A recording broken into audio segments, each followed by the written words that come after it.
բարև ձեզ, հարգելի գործընկերներ, սիրելի մեծ հետևող ժողովուրդ։ Ես իմ ելույթը երկու մասի կբաժանեմ, սկզբից մի փոքր պոզիտիվ կտամ դալիճին, հետո առարկայական պարոն Ֆարմայան կանդրադառնամ խնդրին։ Երեք խոսվեց համակարգային կոռուպցիայից, ժողովուրդ ջան, եկել եմ մի քիչ ծանոթացնեմ ձեզ։ Այս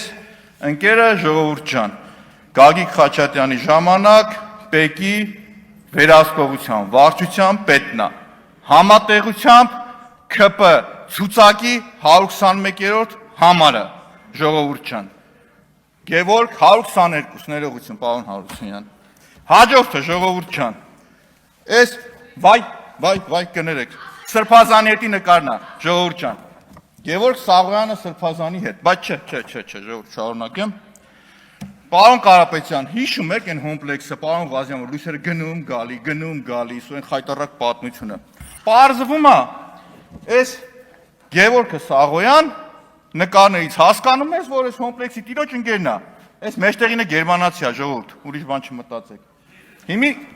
բարձր ցույց կտամ, ժողովուրդ ջան։ Հաջորդը, ժողովուրդ, պարզվում է, Գևորգ Սաղոյան համատեղությամբ Ռոմանոս Պետրոսյանի ընկերն է։ Փաթաթված իրար հետ։ Այս մարդը գերմանացի չի։ Դումանյանն է, իր տղան է մեծ տեղ աշխատում էր, պարկեշտ անձնավորություն, աշխատակազմի ղեկավարներ, բայց շարունակեմ։ Ժողովուրդ ջան։ Հաջորդը, ժողովուրդ ջան։ Բայ, չես նկարը պետք է ցույց չտայ։ Պարոն Ռուբինյան, երեք Շիրակին Թորոսյան նախին հանրապետականից ման էի գալիս, ոնց որ ձեր մայքեքով հանգրվարնել է ձեր շարքը։ Բայց եկեք շարունակեմ, ժողովուրդ։ Ես ուսումնասիրել եմ, հասկանամ Սաղոյան Գևորգը ինչ ունի։ Պարզվում է, ժողովուրդ ջան, մի քյասիբ անձնավորություն։ Անցյալ տարի 230 միլիոն ըստ հայտարարագրի Basic Investment եւ Development ընկերությունից է ստացը, 60 միլիոն, չգիտեմ որտեղից, 7.5 միլիոն է ավանդի փողն է ստացը։ 37,200 ունի, 44,700 էլ եվրո ունի։ Ու ապրում է մի պստիկ, խղճուկ 510 քառակուսյանոց տան մեջ։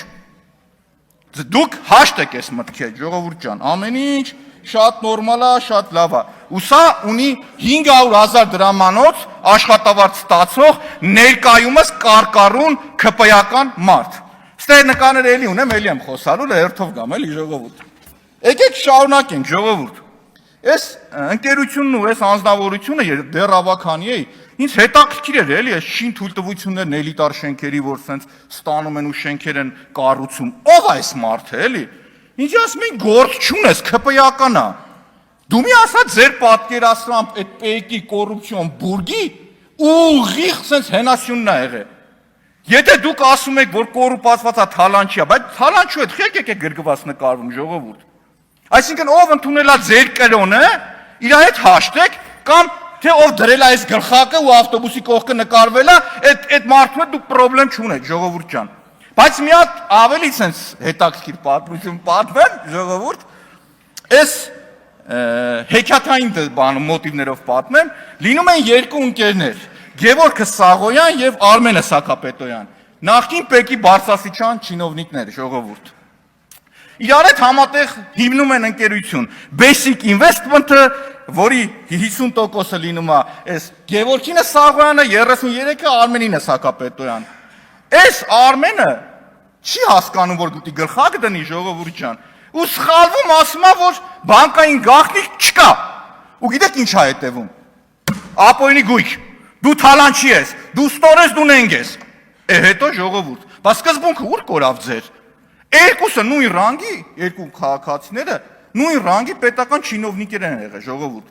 Մեկը ձեր շարքերում է, դուք հաշտ եք իր հետ, մեկը սխալվել է, ճիշտ բանը ասել է ժողովուրդ պետության ռեյտինգի վնաս է, էսի մի արեք էսի, չի կարելի վերջապես, բայց դուք արի ուտես Սաքապետոյանի հետ խնդիր ունեք, ժողովուրդ ջան։ Մի հատ ուրիշ բան ասեմ, պարզվում է, այս մեր Սաղոյան Գևորգը կոկորդիլոսների հետ էլ խնդիր ունի։ Բա, նկարները նայում եմ, տենում եմ կոկորդիլոսներին, մորթե կոշիկնակ եմ անա գալիս։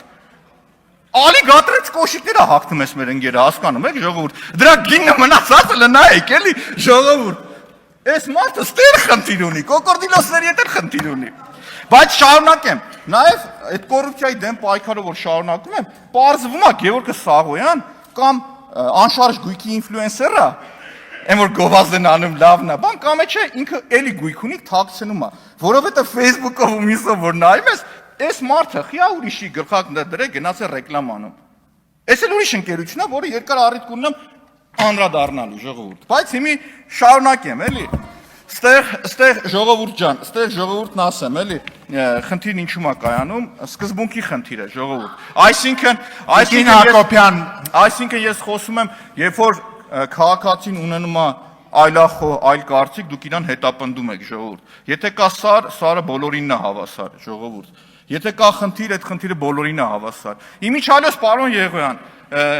ինձ մոտիկացավ մի հատ քաղաքացի, ինձ թվում է, որ այդ նույն քաղաքացիները, որ 50-50 հարցով եկել էր ձեր մոտ, էլի։ Ինձ ասում է, բա խաբար եղել եք պարոն Մանուկյան, ասում է, ես էլ եմ շինարար։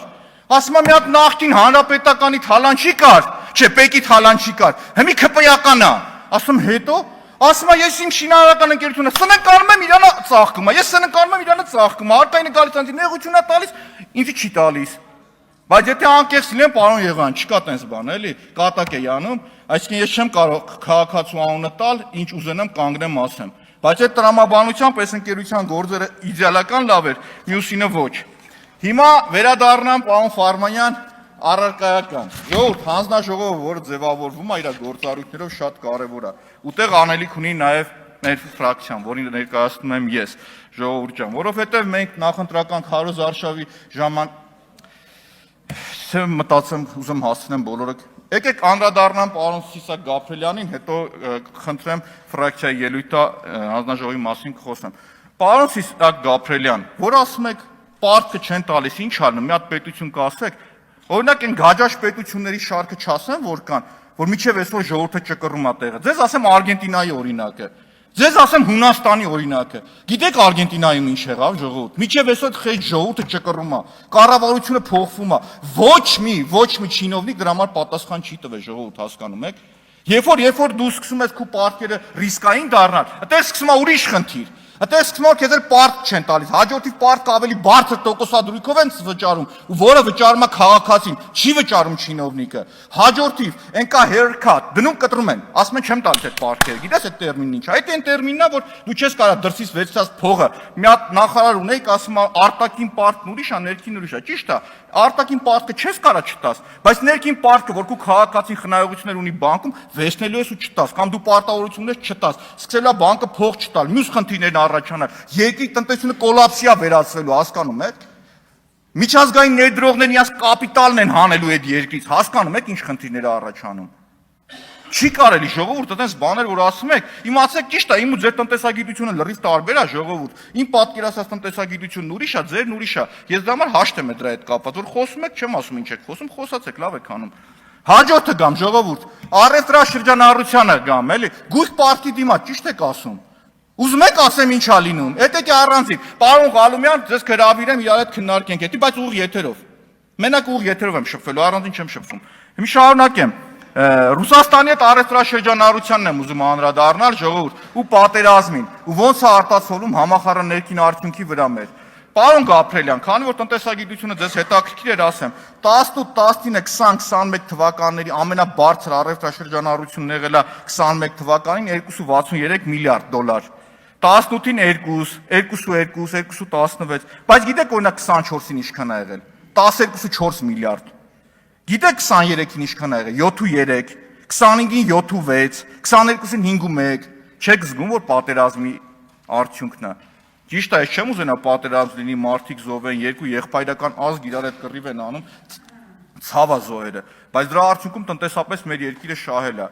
շատ է շահել։ Երբ որ գնահատում եք, որ ռիսկային չի, ես այդ թեմային առանձին կգամ, թե համախառն ներքին արդյունքի ու պարտքի համադրությունը մեր երկրի տնտեսության մեջ, եթե դու փորձես գնահատականը տալ, այդքան էլ արդար չի այդ մոտեցումը։ Ուրեմն դու իրականության հետ չես առերեսվում։ Դու չես գիտակցում, որ վաղ համախառն ներքին արդյունքը կարող է աստղաբաշխական ձևով անկում ունենալ, եւ դու մեղք չունես։ Ուղղակի մեղք չունես։ Այսինքն եթե պատերազմն ավարտվում է, դու տեղ ոչինչ չունես անելու։ Հաջորդի ֆրակցիայի ելույթը կխնդրեմ, եթե Կամ կարող եք թույլտակ արդեն Հիմա եթե ուզում եք կարող եք խմբակցության անունից Այո, շարունակել, ավելացրեք 10 րոպե։ Հա, շարունակեմ, եւ այս պարագայում ժողովուրդ կա շատ արտաքին տնտեսական գործոններ, որոնք որ կախված չեն ոչ մեր վարած քաղաքականությունից, ոչ նրանից, թե մեր ղեկավարը ինչպես է հարաբերվում ուրիշի հետ, ոչ մյուսից։ Մի օրինակ մենակ ձեզ բերեմ, Սևծովյան ճգնաժամը։ Արդեն պորտերը չեն աշխատում, հացամթերքի, նաև դիզվառելիքի մյուսի խնդիրն առաջանում է, որ այդ պորտերով գա։ Այսինքն դու նոր լոգիստիկա, նոր ճանապարհ, մյուս, որն ազդել է ինքնարժեքի վրա, մյուս գործոնների վրա։ Եվ այս պարագայում այդ գնահատականի վերաբերյալ ձեր ամենափայլուն տնտեսագետի հետ պատրաստ եմ ուղիղ եթեր առողջ նստենք, քննարկենք, հասկանանք խնդիրը ինչա, ես բաց եմ քննարկման առումով։ Հիմա գամ ժողովուրդ ջան, պարոն Ֆարմյան, կներեք, ես չկարողացա ուժեղ Հայաստանի ժողովրդի պես տենց խելոք պարկեշտ լինեի, մի քիչ կատակ արեցի, պոզիտիվ բերեցի, իրենց անվանումով անվանեցի, փաստագրեցի, որ ՔՊ-ի ցուցակի 123-րդ համարը միլիոնատեր էին գտնում, ոնց որ գտել ենք մի օքու թվացյալ, եղել է նախին պեկի վերահսկողության, այսինքն վերահսկողություն, ամեն ինչից պիտի խաբարներ այդ մարդը, ամեն ինչից։ Իրենց անվանումով կոչեք, էլի, այդքան համեստ մի եղեք, էլի, բայց գամ հանձնաժողովի կարևորությանը, ժողովուրդ, իրականում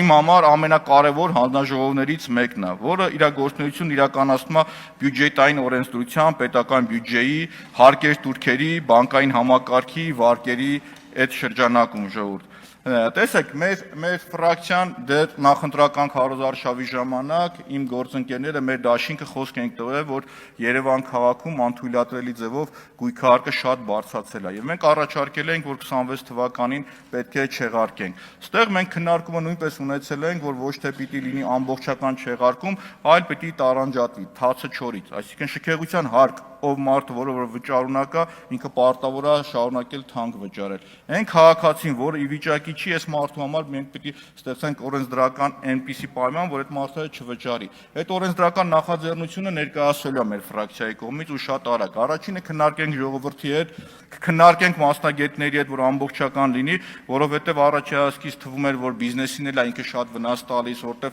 շատ հասարակական նշանակության օբյեկտների գույքարկը բարձրացել է, դա վարձավճարն է բերում թանկացման մյուս, բայց որպեսզի ամբողջական լինի, այդ կներկայացնենք մենք։ Հաջորդը որ կա, ժողովուրդ ջան, խայտառակ կարմիր գծերի օրենքը, որ բերեցիք, դարձեցիք տեղական վճար։ Մի քանի տարի Երևանի քաղաքային իշխանությունը, փոքրամասնությունների կոալիցիան, ժողովուրդ ջան, փոքրամասնությունների իշխանությունը մտավ քաղաքացու գրպանը, բառիս ուղիղ իմաստով։ Երբ որ Սուրեն Գրիգորյանին, ձեր իրավաբանության կորիֆեին, ասում է, որ սխալ է, կանչել եմ քննարկման առանձին, ասել եմ, չի կարելի, օրենքով սենց է, եկեք սենց արեք, էս արեք, բեռնաթափում չի լինի, չէին լսում։ Դատարանում ավարտում էին, էլի նույն համառությամբ, նույն պնդաճակատությամբ ասում էին, որ լավ են կարել, այդտեղ ուրիշ է, դատարանն էս արեն։ Փաստացի ուժի մեջ մտած վճիռ կա, որ դա եղել է ապօրինի։ Ու դրա արդյունքում նախորդ խորհրդարանը իդեմս շատ падգամավորների, ժողովուրդ ջան, դուք հաստատեցիք, փոխեցիք, որպեսզի այդ անօրինականությունը դառնա օրինական։ Մենք քաղաքացու իրավունքները պիտի վերականգնվենք, ոտնահարված իրավունքները պիտի վերականգնվի, ժողովուրդ ջան։ Հաջորդը որ կա, այս վարկերի բարձր տոկոսադրույքը, որ մեր քաղաքացիները ներողություն արտահայտությունից համար ճռռում են այդ տոկոսների տակ։ Ժողովուրդ, ստեղ պիտի ճիշտ օրենսդրական մշակում լինի, որի արդյունքում նաև կենտրոնական բանկի գործառույթներով, գործիքակազմով կարողանանք այնպես անել, ու դրա իրավական ճանապարհը կա,